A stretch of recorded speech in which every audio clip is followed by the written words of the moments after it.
So welcome to Aromas of the World. Again, we're here highlighting entrepreneurs and telling bold stories. Today, we have the opportunity again to share another bold story. But I want to remind you that you too can be the next aroma. But today we're focusing on a beautiful young lady here in Bradford, Ontario. And her name is Anita Gurley. Anita is the designer behind designers. She is the principal owner of Ethereal, and she's going to pronounce it for me, Living Interiors, and the visionary behind the Bradford House. So welcome, Anita, to Aromas of the World. Thank you so much for having me, Jackie. It's such a pleasure having you here today. I'm so proud of you. And I want you to tell us, who is Anita Gurley? Oh my goodness, that's a hard question. So Anita Gurley is a creative. I love to create. And I think that's how it all started. When I became an interior designer, nobody was surprised because it was always something that was in me. Growing up, I loved to do anything that I could put my hands on, anything that is, you know, they say jack of all trades. That was me. So I got into sewing, I got into baking, I got into pottery, I got into event planning.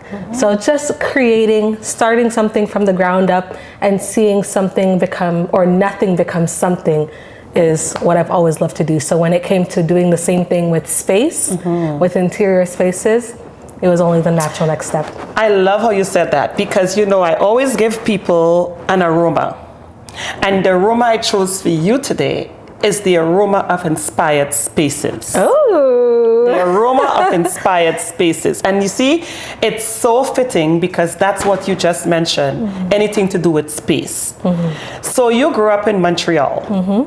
So tell us a little bit about your upbringing in Montreal and why you thought, did you ever see yourself? And I know people were not surprised, but you know it started somewhere. It did. So tell us a little bit about that little girl growing up in Montreal and, you know, just your story about your family and what that looked like. Yes, yes.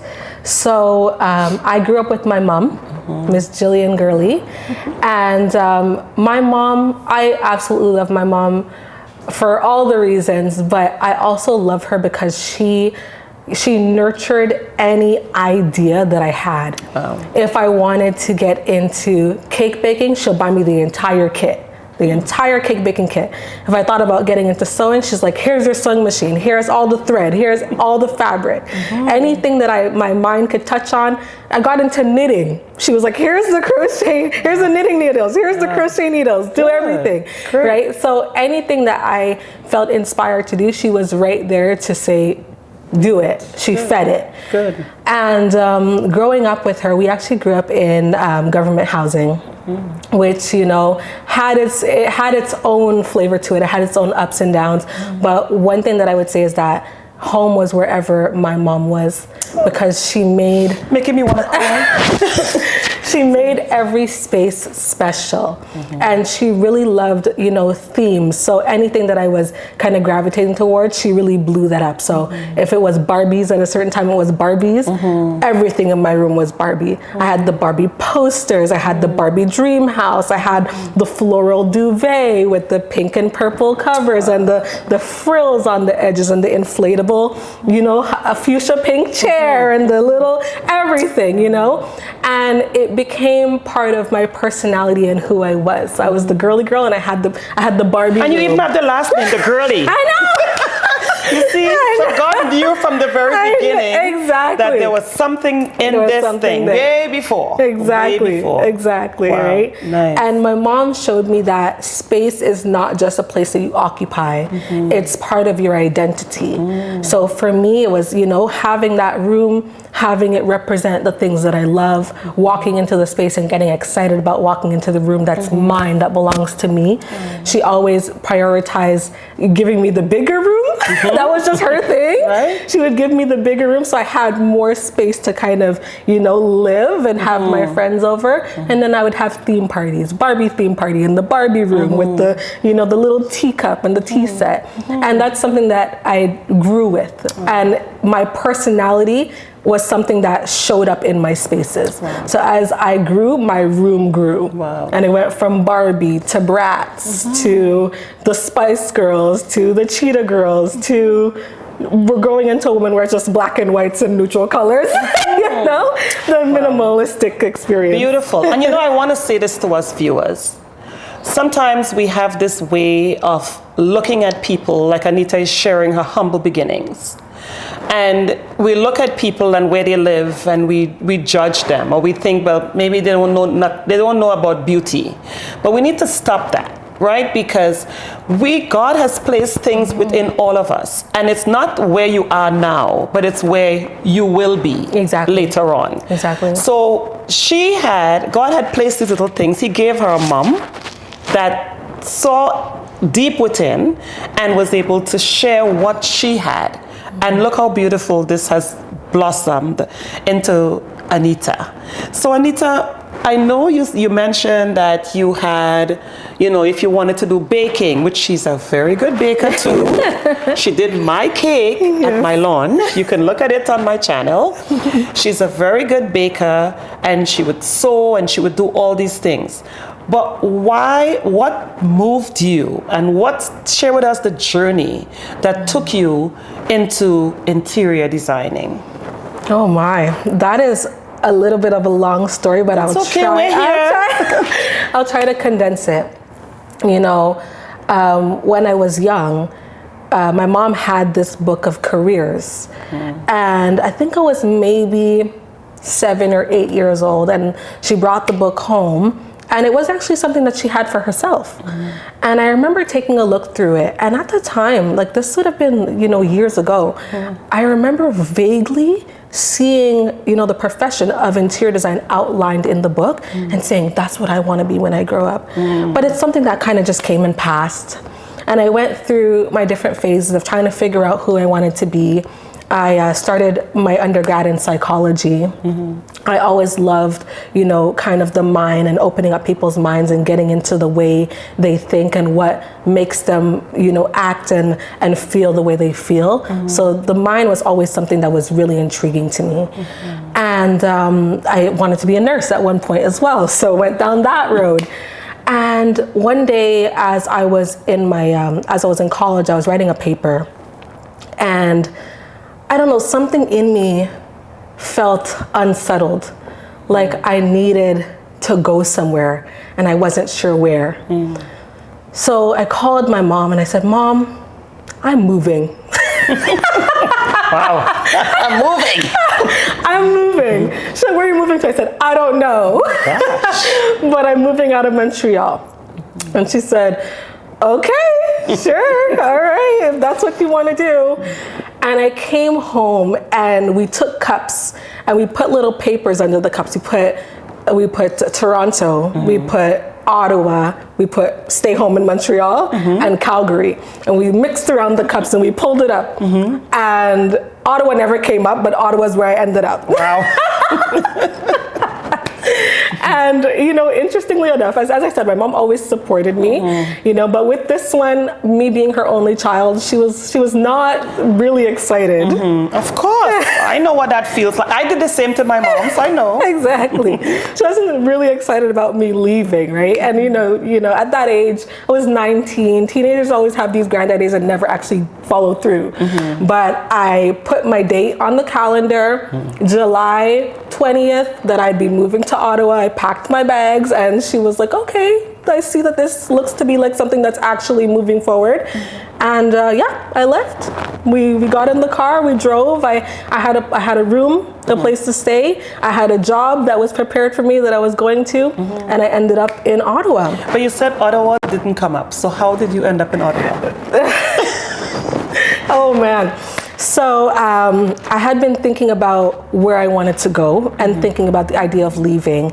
And Olivette, who was one of my big sisters from church, lived in Ottawa at the time. Okay. And her roommate had just decided to move out. Okay. So the room became available. So I said, okay, the room is there. Now all I need is a job. I was actually up for a promotion at the company that I was working for, which was True Religion Brand Jeans at the time. And one day I was standing looking out the window of the store, and my boss came up to me and she said, you know, you're up for a promotion and the district manager's coming in next week, right? To kind of review. And I said, yeah, I know. And I said, but you know, I've been kind of hesitating because I'm thinking of moving possibly to Ottawa. And she said, well, Anita, if you want to go, go. She's like, that is going to be a great move for you. And she's like, and my best friend is the manager at J. Crew in Ottawa. So if you want a job, you have it. Wow. So I had a job, I had a place to stay. There was no reason. There was no reason not to go. So when I moved to Ottawa, I had actually just wanted, as I said, I just wanted a change. I wanted a fresh start. I wanted to step out on my own as an independent.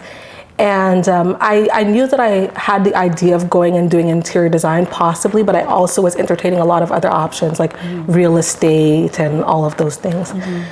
And one day I ended up by Algonquin College, which is the university that is the home of design and construction. And I was with one of my good friends, Alex, shout out Alex, and my godson. Yes, we were at Algonquin College, and she was interested in the decorating program.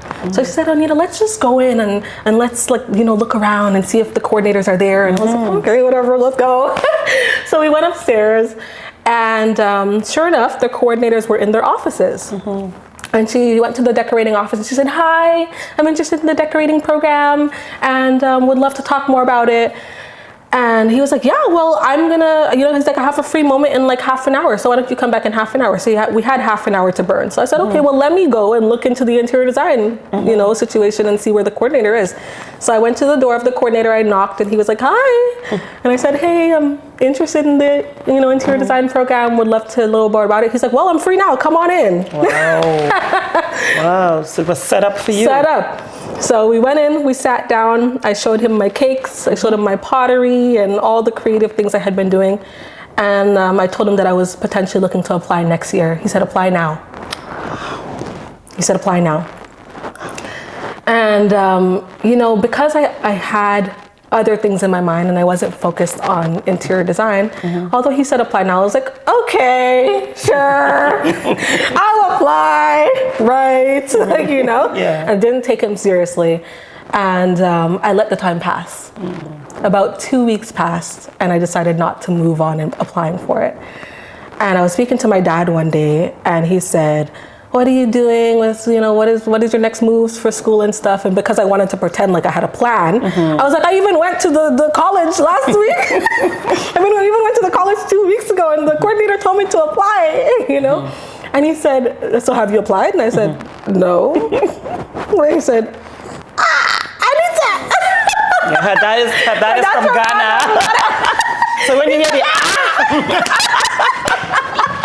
he said, if the coordinator told you to apply, you need to apply, right? So I said, oh man, now I gotta figure my life out. So I started working on my portfolio, and because I was pushing up to the deadline, I have like a week to go now before getting my portfolio in.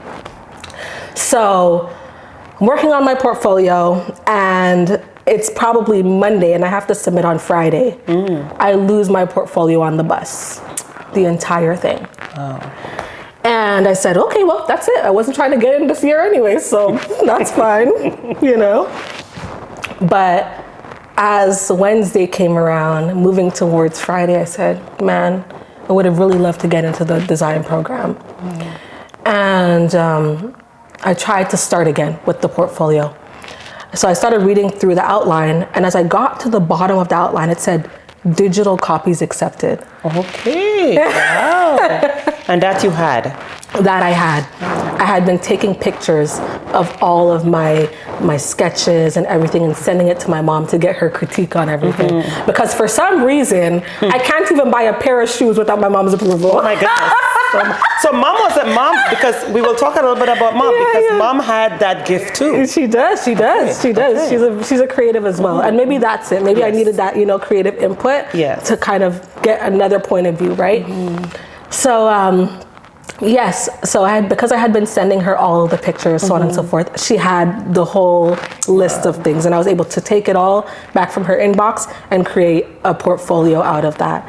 So the day came, and I went in, but I had to work that day. So I actually was at work that day, and I knew I had to submit for 3 p.m., but I was working until 5. So I called the school and I said, hey, I'm working till 5. Is it possible for me to come and submit at 5? They said, no, if you don't get it in at 3, you're not getting in. And I said, okay, that's it. Again, shrugging my shoulders. It's fine. I wasn't trying to get in this semester anyway. So you taught. Yes, you're right. And my boss overheard me. And she said, where were you talking? Who were you talking to? I said, I was talking to the college, and it's okay. Like, I'll try to get in next year. She said, Anita, this is your life. And this is your future. Leave now. Leave work now and go and submit that portfolio. So I got on the bus, and as I was on the bus, I was writing my entrance letter essay on my cell phone. And I got to school to the college at maybe half an hour to the time I had to submit. And I'm still putting this portfolio together. And I ran upstairs to the coordinator and I said, hey, I have my portfolio, but it's not done. I'm just getting it together. I just need a little bit more time. He said, come into my office and finish writing your portfolio on my computer. So I got on his computer and I finished typing my essay, and I put the PowerPoint together, and it was due at 3. At 2:58, I hit enter and submitted that portfolio. Wow. Yeah. And needless to say, you got in. Needless to say, I got in. And how many years after you were? 4 years later. With a degree? Got my bachelor degree in interior design. Isn't that beautiful? Yeah. And you know why, Anita? Like, I'm here thinking, because I'm listening to your story. Yeah. And now it makes so much sense why I know. Like, I read a little bit of your vision. And I don't expect you to tell me what it is. But I noticed you had a passage of scripture there, which is Jeremiah 29:11. And it says, for I know the plans I have for you. Exactly. So in hearing this, God definitely had the plans for you. Exactly. Right? Yes. He just put everything in place just for you. And that's so beautiful. So you see, you're in alignment with the plans of God. Exactly. And you know what? I would go even farther to say, I didn't even have the plan for myself. Wow. I was lagging on the plan. Yes. And something even to add to that, when I first got into the program, I didn't think I had the high math for the program. So I was stopping myself from getting in. But when I did get into the program, and I asked the coordinator, so did you check my transcript? Do you know if I have the high math? They said you have more than enough to be in this program. More than enough. More than enough. More than enough. More than enough. Right? We are more than enough. And that's what, we like to have these conversations, because many times we hold back ourselves thinking we don't have. We have more than enough. We have more than enough. We hold ourselves back. Exactly. But I'm so happy that there were people along the way to push you. To push me. To say, apply now. Exactly. And then we don't listen. Exactly. Why not? Right? Yes. And that's the beauty of having community. Yes. That was your community at the time. Yes. And that was the beauty of pushing you forward. Yes. So it's important. It's so important. Yeah. So I know that you're no longer in Ottawa. You moved to Toronto. You want to share a little bit about that journey? Tell us a little bit. Sure. So after being in Ottawa for about 8 years, I decided to be closer to family. So I moved to Toronto, and I got into luxury design. I loved luxury design. It was a very nice industry. I worked with a lot of great, very talented people. And that's where I developed my passion and purpose for wanting to, grow my own baby. Being in, luxury design, I felt like I wanted to make a difference. I felt like I wanted to do design with purpose and not so much just create beautiful spaces, right? So I really, even getting into interior design, I said, well, I'm not a doctor and then I'm not a nurse. How do I help people? How do I as a designer make a difference, right? And so after being in the luxury design industry for about 2 years, I decided to kind of seek out design with purpose. So I decided to take the step of faith and start Ethereal Living Interiors, which this month actually makes 3 years since I've had that business in full operation. Wow. And you want to tell us a little bit, because most people, when they hear about an interior designer, we know we make beautiful spaces, but you do a little bit more, because you draw plans and all kind of things. So, right? It's not just, as you said, designing spaces, right? You're designing spaces, but you're designing spaces from the root. Exactly. Right? So I would say, in order to fully understand that, you would almost have to know the difference between interior design and interior decor. Okay. Right? So, see, I didn't know. Yes. When I hear about interior designer, I'm like, oh, she's an interior designer. But, so tell us a little bit more about that. Yeah. So the difference between interior design and interior decor, I like to explain it as if you were to have a house and you took it upside down and you shook it out. Everything that falls out is in decor territory. It's not a fixture. Everything that stays in is interior design, right? So that's your hardwood, your countertop, your cabinets, your tile, your lighting, anything that's fixed to the home that stays in is an interior design territory. So I studied interior design and studied the built environment as well, and the building code, Ontario building code. So that has given me a little bit more access to the construction community in regards to what I'm able to do. So I do pre-construction design. So if a client is looking to, have their basement redesigned to make it into an apartment, a legal basement, they would call in a designer first. Generally, I would say, like, right now, people don't really know that that's the process, so they go straight to the contractor, but then the contractor often sends them back to the designer to have it spatially laid out, right, in a way that flows, it's transitional, it makes sense, there's a lot of thought that goes into it, and to also prepare, the space properly for the contractor to come in. So in terms of what goes behind the walls, your drywall, the thickness of your drywall, the insulation that goes in there. And then once you move past that phase, you move into the more of the aesthetic phase. So then you start putting your hardwood flooring in, you start putting your cabinetry and your countertops and kind of building the space from the ground up. Okay. Wow. So we learned a lot today. So now you said you had Ethereal Living for 3 years. But there was some more vision. There was some more vision. Because we're sitting in a space today. Yes. That's an extension of that vision. And so we're at the Bradford Design House. Yes. So this beautiful space we're in is the Bradford Design House. Yes. So that was a vision. But today we're sitting in the vision, right? The vision has been made plain. Yes, it is. The vision has been made plain. Yes, it has. Right. So tell us a little bit about this, because I know you just opened. Yes. And we would get a chance to explore the space and what it looks like. So tell us about this, because this was a bold move. Yeah. A very bold move. So tell us a little bit about this now. Yeah, Ethereal Living had a baby. Wow. And the baby is the Bradford Design House. And with every baby there's pains. Some of the pains is... Yes, exactly. Oh my goodness, can I do this? Can I do How this? do I get there? Exactly. Tell us a little bit about that. The Bradford Design House is a dream come true. Did I ever think that I'd be here? No. Even sometimes it still feels like it's so much bigger than me. And I would say that it's always been bigger than me. As I said before, I've always wanted to do design with purpose. My foundation and the core of who I am is God. I love my God. Amen. Yes. Me too. and whatever I do, I want to do it for him and for his glory and for his mission and for his purpose. So where I am right now is at the intersection of passion and purpose, where the two align for me. Go girl. Right? Go girl. Yes. On the interior design side of things as a service, it's creating spaces of influence. So spaces that make a difference. I like to call it the ripple effect. So if I'm designing a space for you and you hire me as the client, I'm not just designing the space for you because there's other people that you're bringing into the space that's going to be impacted by it as well. Right? So like a psychologist's office. a psychologist might call me and say, hey, I want you to design my office. And I'm designing the office for her so that she can feel at home in her office space, but then she has her clients that also comes in. So what are they going to be thinking and experiencing? We want them to feel calm. We want them to have a space where they feel peace, where they can get healing. So we want to make sure that everything that we're implementing into that space is in alignment with that purpose and that vision, right?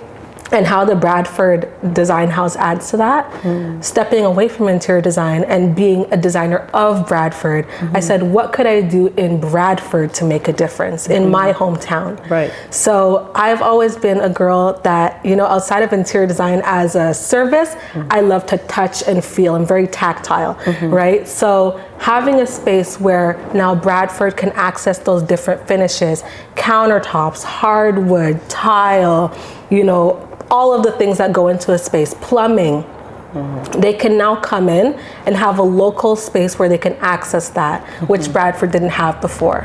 In addition to that, the Bradford Design House is a hub that provides information for the community. So we're gonna have workshops here on how to choose tile for your home. What is the best, what's the best size for what space? What's the best finish for what space? You don't want to put a slippery tile in a bathroom. You might fall out and slip and, you know, hurt yourself. So those little information nuggets is something that we want to carry forward, you know? And I've always said, as I said, God is my core. So having people come into this space, I've even, you know, said, I only want gospel music, or I only want Christian music playing in this space, so that when people walk in, they can feel that. They can feel that something is different. You know, I'm not going to be screaming it off the rooftops, but you want them to feel something is different about this space. Okay. Yes. Good. So what's your, because I know you have a lot of vision, because you're a visionary. So we have this space and we want to have workshops. And I know you have some plans in connecting deeper with the community. So you're not Home Depot, and you're not, who's another one Rona. I can call? Rona. You're different, right? You want that people to come and be informed and touch and feel. And all this that you're seeing here today, this is all, I mean, they're so nicely put in place. But these are all products. These are tiles and things that you can touch. So she's giving you the visual piece of it and the information. But you have plans of, I know lots of other connections you want to make. So in terms of helping people to get their permits and all that kind of thing. Exactly, right? exactly. So, you know, I mentioned before the basement, and if someone wanted to have a legal basement, at the Bradford Design House, we do offer the design services. So anything pre-construction, so if they're looking to have their basement redesigned and have permit drawings, we have connections with the city. We have those relationships. We'll even be having the city come into the Bradford Design House and talk about what is the permit process for a legal basement, you know, adding another source of income to your home, right? Those different things. We've connected with, you know, the Swans of Bradford, which is, you know, networking community in Bradford for women that are strong and supporting each other. They've come in and they're going to be putting a lot of, you know, resources and time into this as well, with when they're coming and doing their own, you know, seminars and workshops.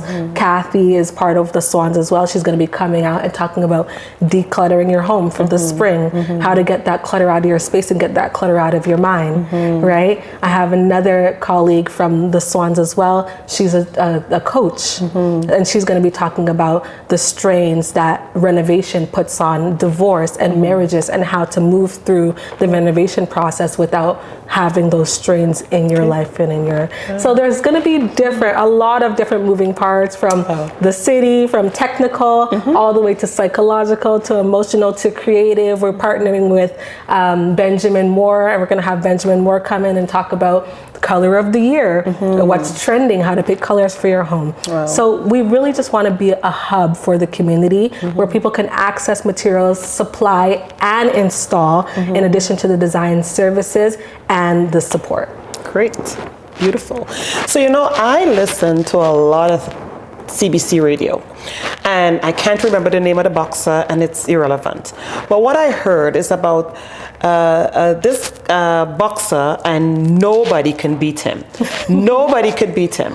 until this smaller guy decided to take him on. And everybody thought, well, this guy was gone. He was dead. That's it. There's no way. Like, this guy is undefeated. But what the boxer, the smaller guy, he started fighting, and he knew that this guy would punch a good left hook. And once this guy got to you with a left hook, you're done. But he started punching a right hook. Oh, wow. And every time this guy punched a left hook, he would punch a right hook. And he would get him at a space that was uncovered. And guess what? He won the match. And why I'm saying this today is because sometimes we have to think of things that was never done before. Nobody had ever defeated that guy before. So what I'm hearing today is that you're looking at things that have never been done before. Exactly. Right? And it's okay. It's okay for us to look at things, use the gifts that we have, and see how we can use it differently. And that's what I'm hearing today. Exactly. You're looking outside of the box. I don't want a Home Depot, and I don't want a Renault Depot, or whoever they are. Exactly. I want a design house that's going to fulfill the needs of the community, and see how I can bring people and communities together. Exactly. And they all will benefit from this. Exactly. It's not just you. Right? So I'm so proud of you, Anita, for what you're doing. And I want you to talk to people out there. Like, maybe there's other young Anitas out there who grew up in government houses, and maybe they didn't even have the Barbie dolls. But you know what? Tell them, like, what they can do. Like, what word of encouragement could you leave for them? We make our plans, but God orders our steps. So when we find ourselves in alignment with Him, we can truly do the impossible. And everything that we do, everything that of who we are, gives glory to Him. So let everything that we do be in alignment with Him and put Him first, essentially. And the second thing that I would say is, never be afraid to make mistakes. Mistakes are how we learn. Never be afraid to hear the word no. It's okay if it's a no, but what if it's a yes, right? So it's essentially living a limitless life. And when we trust God, when we walk in faith, when we know that He is the author and finisher, we can just put all of our plans in His hand and then let Him do the rest. Good. If He opens the door, He opens the door, Yep. right? Walk in it. Walk in it. This is it. Live your life with an open hand. Yes. Stuff might come and it might go out, but God is the one that's putting it there. And He will multiply if it is indeed His plan to do so. Great. Wonderful. So, Anita, how do we connect with you? Because I know there's people out there wanting to know more, wanting to connect with you. So could you share how we connect with you? I know you have a bunch of different social media platforms. Tell us a little bit about that. Well, I won't list them all. Girl is a creator, okay? But the first thing that I would say is that the Design House is located at 37 Holland Street East in Bradford, and we are open from Monday to Thursday, 9 to 5. Phone number is 647-795-4499. I'm here all the time and always ready to answer. And for email, or I should say our website, where the email is actually located. So I'll send you to our website, and then you could find the email and link over. It is www.etherealliving.ca. Okay. Yes. So you're connected. I'm so full today. It has been such a pleasure sitting with you and just hearing from your heart. And just to say to viewers, you know, when you walk into this space and hearing Anita's story and her journey, it gives you a different perspective. It gives you a different respect to know that she was being groomed all these years just for this. And, you know, and just an encouragement for you to know that you too have a beautiful aroma. Maybe you didn't get it yet, but don't close yourself. No. Open up yourself to embrace whatever part of that journey you're in and continue moving forward. So today I thank you, Anita. Thank you, Jackie, for sharing your beautiful aroma of inspired spaces and much more. Yes. And I want to invite you, viewers, you can be the next aroma on Aromas of the World. I want you to like, subscribe, and share, because you might be building somebody else up for greatness, even yourself. Yes. So thank you, and we look forward to seeing you again on Aromas of the World. Goodbye for now.